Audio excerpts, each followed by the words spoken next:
શ્રાવણ માસનો આજથી પ્રારંભ થયો છે ત્યારે ગીર સોમનાથમાં આવેલ પ્રથમ જ્યોતિર્લિંગ સોમનાથ સાનિધ્યએ ભક્તોનું ઘોડાપૂર વહેલી સવારે 5 વાગ્યાથી ઉમટી પડ્યું હતું. શ્રાવણ માસ અંતર્ગત મહાદેવને વિશેષ શૃંગાર સાથે પ્રાતઃ પૂજા અને પ્રાતઃ આરતી કરવામાં આવી હતી.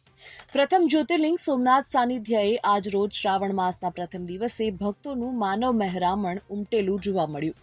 વહેલી સવારે 5:30 વાગ્યે મંદિરના કપાટમાં ભક્તો માટે ખોલવામાં આવ્યા અને બમ બમ બોલે અને જય સોમનાથના નાદથી સમગ્ર મંદિર પરિસર ગુંજી ઉઠ્યું હતું. ગુજરાત સિવાય અન્ય ઘણા રાજ્યોમાં શ્રાવણ માસની શરૂઆત 15 દિવસ અગાઉ થઈ ચૂકી છે ત્યારે આજ રોજ ગુજરાતમાં શ્રાવણ માસની શરૂઆત થતા શ્રદ્ધાળુઓમાં પણ અનેરો ઉત્સાહ જોવા મળ્યો છે. મંદિરના કપાટ દરરોજ 5:30 વાગ્યે ભક્તો માટે ખુલશે, જ્યારે સોમવાર અને તહેવારના દિવસોમાં મંદિર સવારે 4 વાગ્યે ભક્તો માટે ખુલશે અને રાત્રે 10 વાગ્યા સુધી ખુલ્લું રહેશે.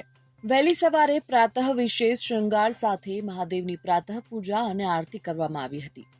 ત્યારબાદ સોમનાથ ટ્રસ્ટ દ્વારા પ્રથમ ધ્વજારોહણ કરવામાં આવ્યું અને 1.25 લાખ બિલ્વ પૂજનનો પણ પ્રારંભ કરવામાં આવ્યો. આ વર્ષે દરરોજ સવારે 10:30 વાગ્યે પાગ યાત્રાનું મંદિર પરિસરમાં આયોજન કરવામાં આવશે, જે પાગ મધ્યાહન સમયે મહાદેવને અર્પણ કરવામાં આવશે.